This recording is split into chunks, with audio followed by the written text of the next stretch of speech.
Renee is up, going to talk about the seismic investigation of the moon. Thank you. Hi, everyone. I'm going to be talking about both the geophysical and seismic investigation of the moon. And if you don't know me, I'm Renee Weber. I'm from NASA Marshall Space Flight Center in Huntsville, Alabama. So roll tide, I guess. Okay, so the Planetary Decadal Survey recognized geophysics as a high priority science investigation for a future lunar lander mission. So why is that? The internal properties of a planet, like the layering, composition, seismic velocity, density, whether or not there's partial melt, the presence and state of the core, all of these factors provide important constraints on lunar formation and evolution models, and by extension, those models for all terrestrial planets and moons. So we can also learn about indicators for early dynamo and magnetic field generation in terrestrial planets. And so we really want to make these types of geophysical measurements. So constraints on those properties come not only from seismology, I guess this thing probably doesn't have a pointer on it, but also heat flow, lunar laser ranging, magnetic induction studies, and also measurements of the gravity field. And I'm going to talk a little bit about all of these and then go into detail about seismology. So just to cover some of the recent advances in lunar geophysics that have happened in the past decade or so, notably we had the Grail lunar gravity mission, which mapped the moon's gravity field in extremely high resolution. We actually know the moon's gravity field better than we know Earth's.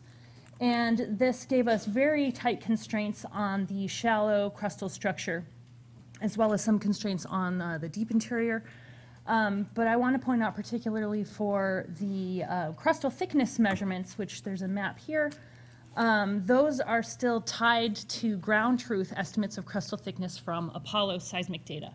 And if you followed the sort of evolution of the Apollo seismic data since the late 60s, early 70s, the crust of the moon's, the average crustal thickness of the moon has actually been decreasing. And so those measurements are highly uncertain, which is sort of good motivation for where we want to go back and actually get more refined crustal thickness estimates.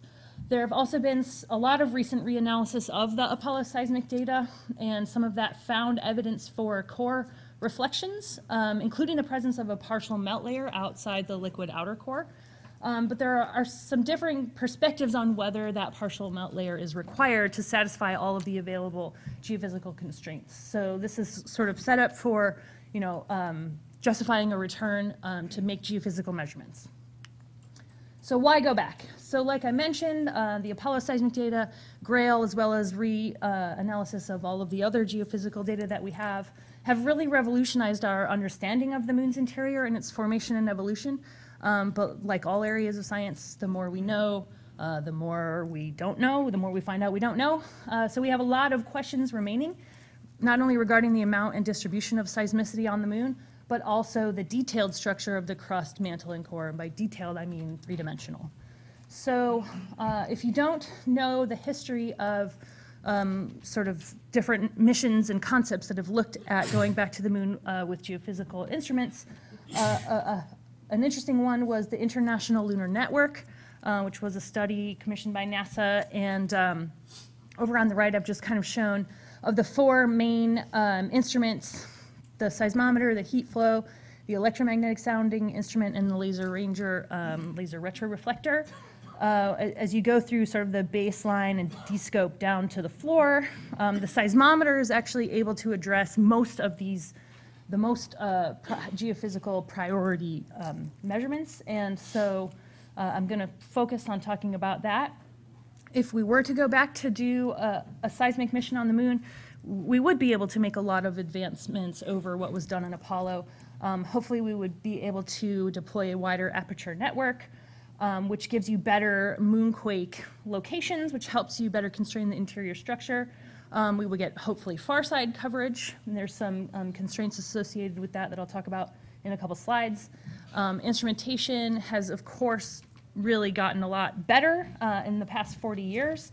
So although the Apollo instruments were very sensitive, The least significant bit was actually above the background noise level of the moon, and you can see that in some of the seismograms that were actually recorded sort of at the digitization level of the instrument. And also we would be able to get a wider frequency range, hopefully extending into lower frequencies that are less affected by scattering and other processes that sort of make seismic analysis a little bit more difficult. So a lunar geophysical network, sort of what is that? It's basically a network of nodes that contain hopefully all of these instruments that operate. So in order to sort of match what was done in Apollo and also be able to constrain the location and depth, you need at least 4 nodes that operate continuously for an extended period of time. And what the ideal extended period of time is sort of varies depending on who you ask. But ILN, baseline 2 years, the Lunette concept, baseline 4 years, and the number that I've heard floating around for a future lunar geophysical network is at least 10 years of continuous operation on the surface. And the reason is because you want to be able to record as many seismic events as possible. So the science objectives for each node are tied all back to the decadal and also to the SCHEM and other science, guiding documents. The seismometer is to understand the current seismic state and determine the internal structure. Heat flow probe measures the heat coming out of the planet to constrain the temperature structure. The laser retroreflector, it allows us to further constrain deep structure and also do tests of gravitational physics. And the magnetometer uses electromagnetic sounding to measure the electrical conductivity of the lunar interior. So seismology is what I'm going to focus on. So what is that? Seismometers are stationary instruments. They sit on the surface and they monitor the ground for seismic shaking induced by natural tectonism and also meteorite impacts, because the moon has no atmosphere, so a lot more stuff is constantly bombarding the surface, and those signals are picked up by seismometers. Ideal deployment conditions for a seismometer require good coupling to the ground, continuous data collection and transmission, and also longevity. Okay, so data recorded by seismometers can use to study the transmission of seismic energy through a planet. So over on the right, I have actually a seismic ray fan that shows for a deep moonquake how the rays actually travel through the planet. And the information gathered along each one of those rays tells you about all of the layers of the moon that ray goes through. So that's how we learn about the structure of the mantle, the crust, and the core. And also the amount and distribution of seismicity, which helps us understand possible tectonic processes that Brett mentioned earlier. And also these could be used to quantify potential threats to future landed assets. So a really important factor to consider if you want to put some sort of long-term human presence on the moon is, what are these moonquakes? I'll talk about this in a second, but we know that there are these large but rare tectonic events that would be similar to maybe magnitude 4 quake on Earth. In this picture on the left, I've shown the Lee-Lincoln Scarp at the Apollo 17 landing site. So this is Torres Strait Valley. Here we have Apollo 17 landing site. About 5 kilometers away from that is the Lee-Lincoln Scarp. So understanding whether these things are still tectonically active today is going to be important for looking at future assets on the moon. So known lunar seismicity consists of 4 primary types. Shallow moonquakes, which are large but rare tectonic events, and I put tectonic in quotes because there's no plate tectonics on the moon like there is on Earth. They might be similar to intraplate quakes on Earth, but we don't really know what causes these. Deep moonquakes, which are smaller but much more frequent, and these occur tidally, so every month they occur on a repeatable cycle. They're very well characterized. We know where they are. Meteorite impacts, again, much more frequent than they are on Earth. And then also thermal events. So these are events that are very local to the landing site that are probably represent the cracking of rocks and regolith movement that is induced by the large temperature variation between day and night. And then finally, I've also listed artificial impacts as a source of seismicity. So for example, in Apollo, the lunar modules and the Saturn booster rockets were actually purposefully impacted on the surface to calibrate the seismic instruments. And if there is a future lunar geophysical network and another human presence in orbit around the moon, we could possibly drop things on the moon on purpose as active sources for the seismometers. Okay, so landing site selection, getting on to why we're here. So seismometers are often packaged with other geophysical instruments, and so we really want to do joint consideration of landing site requirements to maximize the science return of the full package. So for seismology, we want to be able to detect the maximum number of sources, and we also want to have a global, a very geographically wide footprint for the network, including observations from the far side. For heat flow, we want to make sure that we land far enough away from the boundaries between regions that have disparate thermal properties, so that we're not, contaminated by edge effects. For laser ranging, again, we want to increase the footprint of the current network of retroreflectors, and something that's important to point out is those are still active in that we still make laser ranges to the moon using Apollo and also Luna retroreflectors that are still sitting on the moon. And those require sites on the near side since the lasers themselves are Earth-based.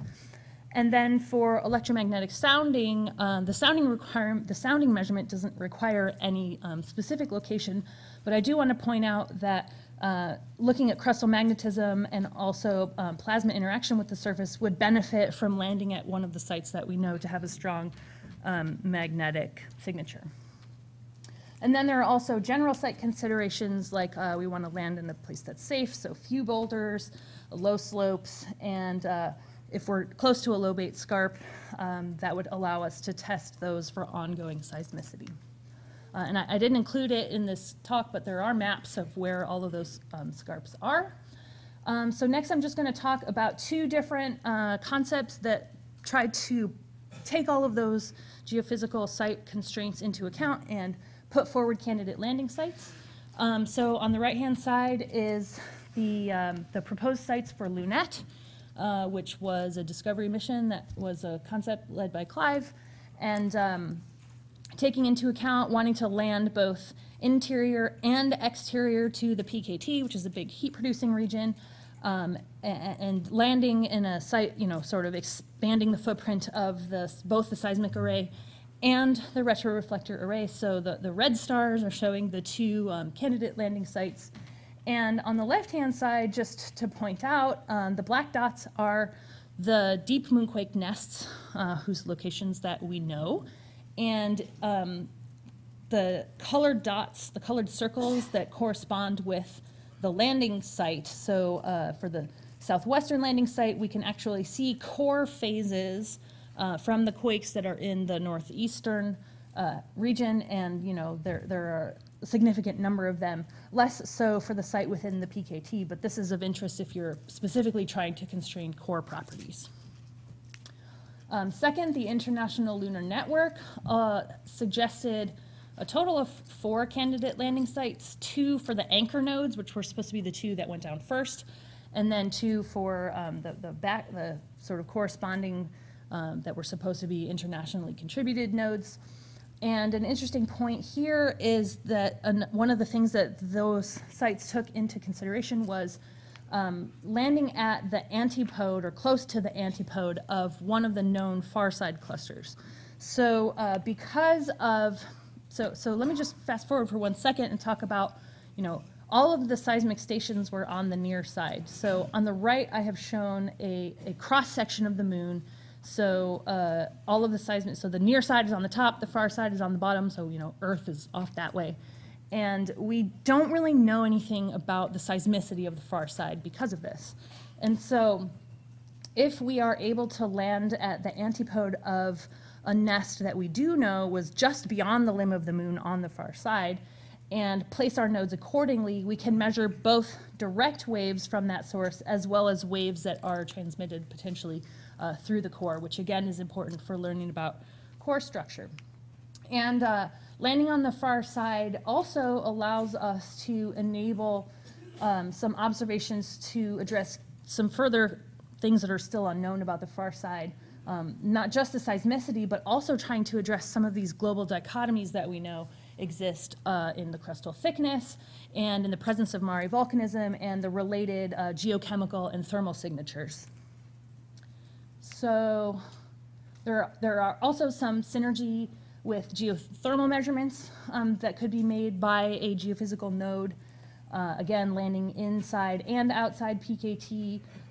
Are there sort of deeper structures associated with these thermal anomalies that help us understand things like core dynamo? You know, trying to get further away from these heat anomalies that sort of made the measurements that we have from Apollo less than ideal for addressing these questions. So here's my conclusion slide. Seismology can benefit science, obviously. We want to have modern broadband scientific instrumentation on the moon. There are a lot of different instrument concepts. We have a poster later this week to talk about that. And also deployment mechanisms that are currently under development both by US-based and international teams. NASA's New Frontiers 5 AO will target a lunar geophysical network. And we favor sites that are either, or I should say both, internal and external to the PKT, close to the lunar limbs and on the far side, and as many of them as possible. And then lastly, I just want to point out seismology also benefits exploration. Like I said, seismic hazard can be assessed not only with broadband scientific instrumentation, but also with small, lightweight accelerometers like what you have on your iPhone. And those can easily be accommodated in the structural components of the lander. And really any lander that goes anywhere on the surface, we hope would have a seismometer on it. That's it.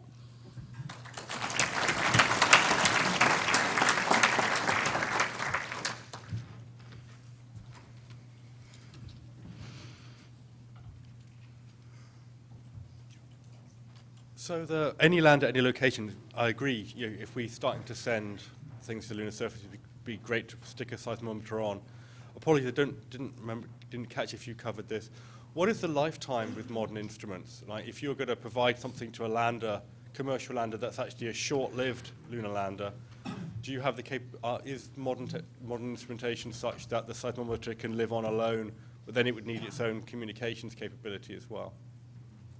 Can you repeat just the last part? I didn't hear exactly what you said. You're saying let's stick a seismometer on everything that goes to the moon, which I think is great. Yeah. Some of these missions may be very short-lived. They might be not survive the lunar night type missions. Yeah. So my question is, does modern instrumentation allow this thing to basically exist by itself long term with its own power and communications capability? Because if it's relying on the lander communications, that may be gone after 14 days. Yeah, I mean, there are several different concepts that are sort of standalone, not necessarily associated with a larger lander, but I think the most benefit to science comes from having a long-lived, powered through the night. But I don't want to write off having a short-lived, especially for assessing regional seismicity. Looking at these things like thermal moonquakes, there is science that you can do with, even if you don't happen to record any teleseisms. The deep moonquakes are fairly active, and we would think that even in a 2-week period, we should probably record at least some deep moonquakes. How many is sort of a question that depends on where you land and where we are in the tidal cycle and that type of thing. I could probably make this quick because it follows on to what Ben was asking. And this is the first time someone's mentioned that we want long-lived capabilities on the moon. And this is really a technical issue that those who are developing the technology need to be able to give us answers for, because we need to be able to have long-lived instruments in order to do many of the science that is really high-level science. So my general question that you can perhaps answer, or maybe you can point it out to someone else, is where does that technology exist now? Does it require nuclear? Are there batteries that can do it? Can you go to sleep during the night? What are some of the options? Yeah, so Apollo did use RTGs to survive through the night.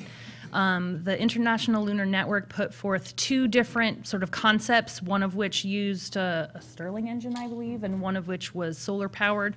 There have been enough advances in solar power and batteries that do enable long-lived, I'm not exactly sure how long, but long enough to meet the multiple day-night cycles. multiple day-night cycles, long enough to meet the baseline of a scientific investigation. Okay. All right, thanks. All right, thank you.